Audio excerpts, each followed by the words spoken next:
G'day and welcome to the Ball Boys Fantasy Basketball Podcast. Today we are talking punt free throw percentage, going deep dive into how to win your league, how to perfect the free throw percentage punt to win your draft. Let's go! Jordan open, Chicago with the lead!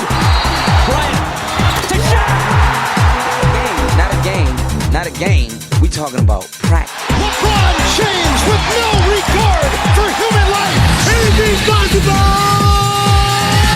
Bosh, back out to Allen. His three-pointer, bang! Curry for three. Wow! Unbelievable! Making it rain in New York. We the North are now we the champions. Not the destination, it's the journey. Mamba out. G'day and welcome again to the Fantasy Basketball Podcast, brought to you by the Ball Boys. My name is Mitchell Casey, and you can find me on Twitter at Ball Boys NBA. And as always, I'm joined with the co-host of the Ball Boys Podcast, Callum Mack. How you doing, man? Pretty good, my man. As you know, I am the professional punt fantasy guru. So we're here today. We're going to go through this from free throw percentages. Put a label on it. The punt guru. I like it. Lots of good advice coming towards you guys. And if you love some fantasy advice, if you want to win your league, go ahead and hit the like button. Hit the like button if you're listening on YouTube. Subscribe to the channel if you're listening on Apple Podcasts. Give us a 5-star review. It would be very much appreciated. We are bringing you fantasy basketball advice all preseason long and into the season. Today, we are talking free throw percentage punt. We've already talked about the field goal percentage punt. That video is up on our channel and on your podcast as well. If you want a general punting guide video, it is also on our channel. You can check that out on the Ball Boys Fantasy Basketball YouTube channel. Let's talk about fantasy free throw percentage punting. Talk to me, Callum, about the advantages and why you would choose to punt free throw percentage of all the punting categories, in your opinion. I'd say if you're a beginner to punting, this is the one for you to start on because it's very easy. It's very easy to punt free throw. You know exactly the players you want. In the first round, if you get your Giannis or your Luka, you can kind of pave the way from there. And it's one of the easier things to do. Yeah, I agree. This is the first one that I think I tried. I think I went, let's go. It used to be Andre Drummond, DeAndre Jordan, Dwight Howard, all those sort of guys. I remember I mistakenly, like the first or second year I was playing fantasy basketball, I didn't quite get the weighting scenario. So I think I drafted Chris Paul in the first round, and then I backed it up with Dwight Howard in the second round. And I was like, oh yeah, he shoots like 90%, he shoots like 65%. It'll average out to like 80%. No. Doesn't work that way at all when Dwight Howard's taking 10 free throws a game. So, yeah, it's a pretty obvious one. Like you said, you know the players that are going to be there. But I think it's still effective. I think just because it's easy doesn't mean that it's not an effective punt strategy. So, in fact, it's one of my favorite strategies for this year. I think there's a lot of value on the board with the punt free throw percentage category. One of the reasons why I like it is because if you look at the first round, there's not a lot of players that suit this build, which usually means that you're going to go into your league and you're going to be the only one or one of two people that is punting this category. If you draft Giannis, you're punting free throws. And even if you don't mean to punt free throws, you're punting free throws. Luka, maybe not. Some people might try to save their free throws with Luka Doncic on your team. But outside of that, really, there's no other player that really lends themselves to a punt free throw percentage build, at least not with that player alone. So from that point of view, I think it is a good strategy for that reason. What are your thoughts there, Cal? Yeah, look, you could throw Rudy Gobert in that conversation, but I think Rudy's definitely more a second-round pick. Yeah. So you're definitely right. If you land on one of those guys, I think you can really pave the pathway. Well, one other thing as well, if you do find yourself in the day with you're the only guy getting the punt free throws, you're going to have a very, very strong team. Yes. And if that, let's say you're on the other side of the coin there, you're at a field draft day and you realize there's this one guy punting free throws. It might be in your interest to maybe try and steal someone because he's just going to keep getting all these steals that no one wants because it's really easy for other players to be a bit scared by bad free throw players. So they do tend to fall for that very reason. Yep. Yeah, 100%. There's a lot of value that can be had throughout the entire draft, like early rounds, mid rounds, late rounds. There's a lot of value that can be had.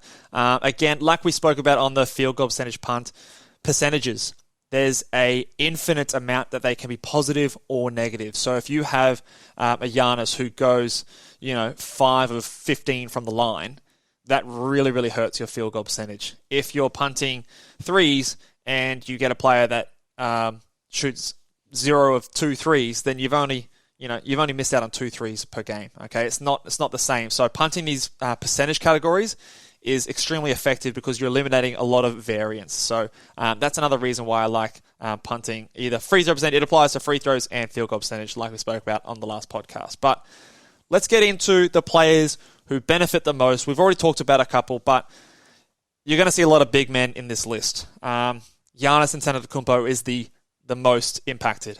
Zion Williamson is another one. We talked about maybe first-round players. Zion could be one of them. If you just want to go heavy into that punt, straight into the first round. I wouldn't necessarily recommend it, but it is an option. Clint Capella, Rudy Gobert, Ben Simmons are all boosted by over 30% of their value when you switch off the free throw category. So lots of big guys there, Cal. Any other ones that you think that I might have missed out there? A couple of rounds later, De'Aaron Fox is a great guard. He only shoots 72%. For a guard, it's pretty bad. That's pretty good. Ben Simmons, I think you might have actually touched on him, but Ben Simmons as well.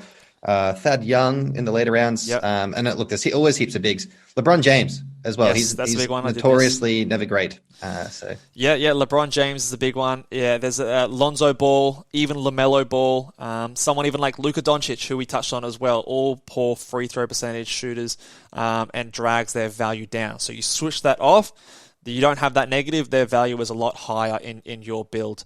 And like we said before, all the way through the draft, you've got players like Isaiah Stewart later in the draft, Mason Plumlee, Sabonis. All these big guys get a boost to their value. So lots and lots of value throughout the draft there. Okay, pairing free throw percentage punts with other categories. You've got your classic free throw percentage and threes, which I think is always the go-to. But what are some other ones that you might be able to be a bit more creative with, Cal, that you can pair free throw percentage punting with? Well, once again, with the free throws, you're going to be kind of big heavy. Yep. So, like, what do bigs lack in? You could say assists. You could say steals. You could go down that avenue potentially as well. But look, you're definitely going to have great rebounds. So that's never something you should consider. I will maintain that. Or don't even consider that. No, don't consider punting field goal percentage and rebounds. Sorry, free throw percentage and rebounds, or free throw percentage and blocks, because you're going to have that in abundance. You're going to have lots of that. Another one I want to also throw out there is punting free throw percentage and points, because when you got all those big guys, they're not always. I mean, some of them, yes, you can, especially with like your Giannis's and Zions and things like that. But your Ben Simmons, your Rudy Gobert's, Clint Capella's, they're not the biggest point scorers. So if you find yourself having a lot of those guys early, it's hard to come back in a category like that because all the big point scorers come off the board early. So it is something that maybe you can toggle into later and be flexible and turn to that. If you find yourself low in points, it does lend itself well because you get a lot of good guys like a Robert Williams or something like that you can draft later. It does score a lot of points, but will give you good value in a lot of other areas. So that is a neat one. But the biggest one is free throw percentage in threes. So who are some big guys that when you toggle that off are the sort of the biggest beneficiaries? The free throws and the threes? Yeah. I mean, obviously, Giannis is the number one guy for that, and that's why he's so good in this build. Ben Simmons, once again. Rudy Gobert, Clint Capella. These guys, I think we've named them before. They're definitely a good fit. Yeah. Because those things are so linked together, as soon as you do these guys are sometimes nearly doubling in value because they don't contribute anything to either of those categories. So you're just concentrating all your eggs into one basket. So it is a really, really good, effective category to win those ones there. So let's move on to, we're going to talk about positional scarcity. We talked about this again on the field goal percentage punt podcast, but a bit of the flip side. So obviously we talked a lot about the bigs. There were a lot of centers, Rudy Gobert, Clint Capella, Sabonis, all these guys. Guards. You still need your guards. If you want to still be competitive in assists, if you still want to be competitive in steals, points, guards score a lot of points. You need to get these type of guards that fit your build early. Okay, lock them away, and then get your value later. So, what are some guards? I know we've talked about Ben Simmons. De'Aaron Fox is another one that we mentioned that I think fits this build very, very nicely. He's going to get you high assists, high steals, score you more than 25 points a game. Are there anyone else that we're sort of missing from the guards point of view? And what are your thoughts in terms of going early on a guard when you've got players like Clint Capella there who are ranked higher, but you still need to get those points? Let me have a look into the guards. So in terms of who gets a pretty good boost, I mean, look, you can still do a Drew Holiday, Terry Rozier, are still pretty good in this build. Your Kyrie Irving as well, because he does have pretty good field goal. He is pretty good as well. You still have to realize, even if players aren't particularly, if they're still there for the taking, you have to draft them. DeJounte Murray as well is still pretty good. I'd just be trying to get guards. Of the big main three, you have your threes, your assists, and your points. And you really have to know exactly what you're going to punt. So if you decide, okay, I want to obviously stack a bit more assists, go out and get some more assists. And maybe just don't worry about your three throws with your threes, for example. And that's when DeJounte Murray could be a great fit. No, I totally agree. And one common mistake I see with this punt in particular, probably more than any other punt out there, remember, you only get 1 point for winning a category. You don't get more points if you completely smash someone in rebounds. Like if you're getting 300-400 rebounds a week and your opponent's getting 100 rebounds, you still only get 1 point. So there's no point just being so far and away the best rebounder in your league and not being good in assists, steals, points. Do you know what I mean? So get ahead in rebounds, be good in that category, but don't go absolutely crazy. Don't neglect your other categories because you've already locked that away. You've already got Giannis and Embiid Giannis and Gobert and Clint Capella. You're set with rebounds. No one's going to top you with that. Get your assists, get your steals, and all those other things. So that is something that I would recommend, especially with this category, because if I just turn on the punt, threes, and free throw percentage on Basketball Monster, the top sort of 5 players, you've got Giannis at 2, you've got Rudy Gobert at 3, you've got Clint Capella at 4. All these big guys. Sabonis is there at 9. Zion's at 6. They all give you the same kind of thing. There are no guards there. So even if the player like a Ben Simmons is ranked lower back at 19, you might consider drafting him ahead of a Clint Capella just so you can get those assists locked in, even though they're ranked worse. That's exactly right. And maybe it could be something for points. Maybe it could be whatever category that is, you have to go out and really get it and just make sure you are locking in. And that's why, look, even though free throws can be very easy, if you want to go for a double punt or the 3 punt, you really have to know exactly what you're going to do in that 3rd or 4th round. Yeah, 100%. There are some traps with this one, with this punt build especially. So let's go on to talking about the first 3 to 4 rounds and what we're going to be doing in terms of the players that we're targeting. So like I said before, in the first round, there's not too many players. We're talking about Giannis, obviously. He's the number 1 guy. I would have him ranked 2nd or 3rd in your normal leagues. You've got Luka, who I think should be a punt free throw percentage. Yes, he might improve in free throw percentage and not be that guy, but I don't think you can assume that going to drafts. You've also got Zion Williamson. If I turn free throw percentage punting on, he moves up into being on last year's ranking, the 19th ranked player. Although this year I think he's going to see an increase in his assists. I think he's going to see an increase in his points. It's his 3rd year in the league. And those points are very valuable. So he is someone that I might consider, if I really wanted to, picking at the end of the first round and just punting free throw percentage. Although, then you've got to take another player to pair with it. And it's a bit early to reach for someone like a Rudy Gobert or LeBron James or someone like that. What are your thoughts about Zion Williamson in the first round as a punt free throw percentage option? I mean, I think only do it if it's more the late first round, and I think it's okay. Otherwise, there's better players to be had, in my opinion. Yeah, I agree. I think just in total value as well, the field goal percentage seems to be the best way to go in terms of punting at the end of the first round. You've got players like Bradley Beal, Paul George, Jason Tatum, all those guys that are going to be there. So I think in terms of maximizing your talents, maximizing your value, that's probably the better way to go.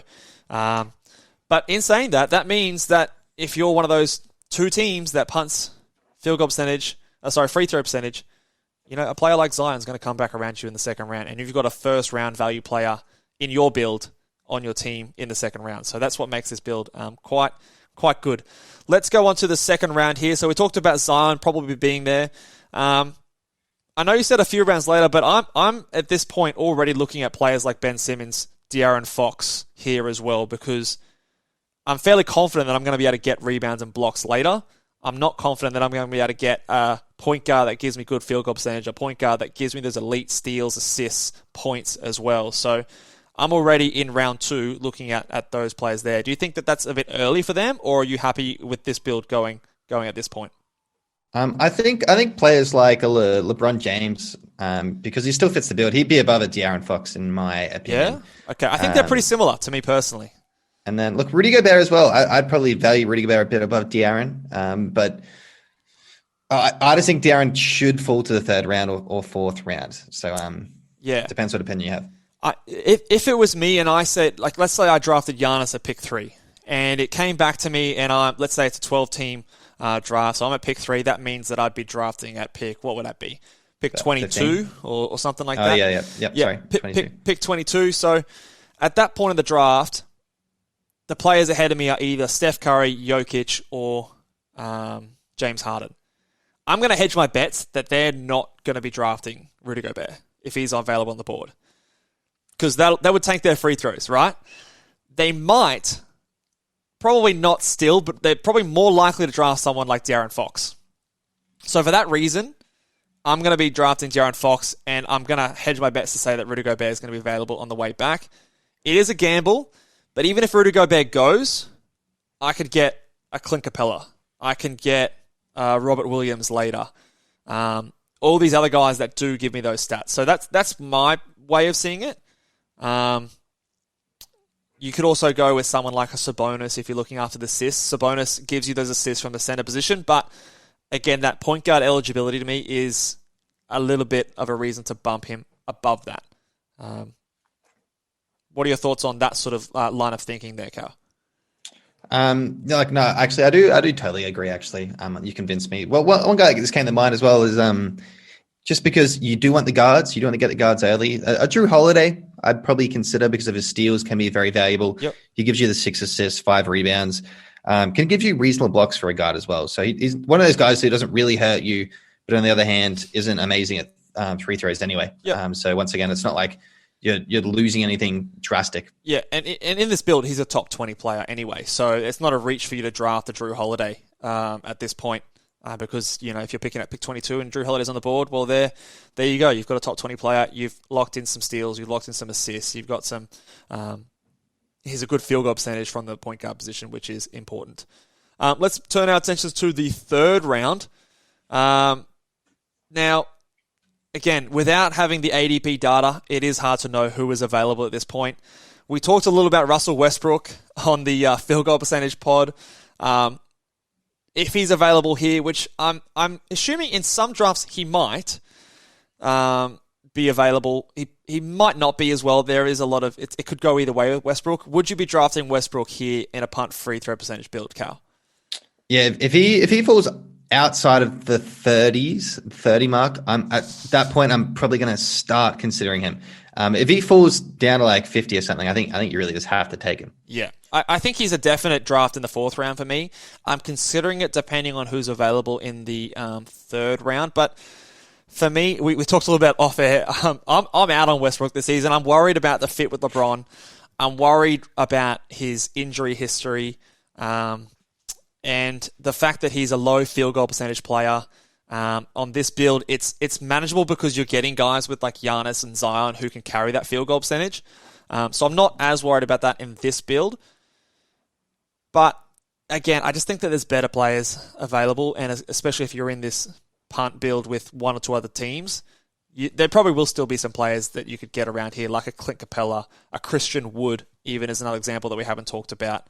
And then maybe I can get Alonzo Ball or something like that later to get some more assists. But yeah, I don't know. I'm a bit out on Westbrook.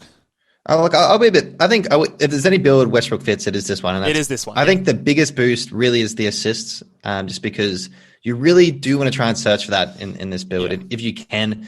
And if he does slide to you in the third or the fourth round, you probably do have to consider it.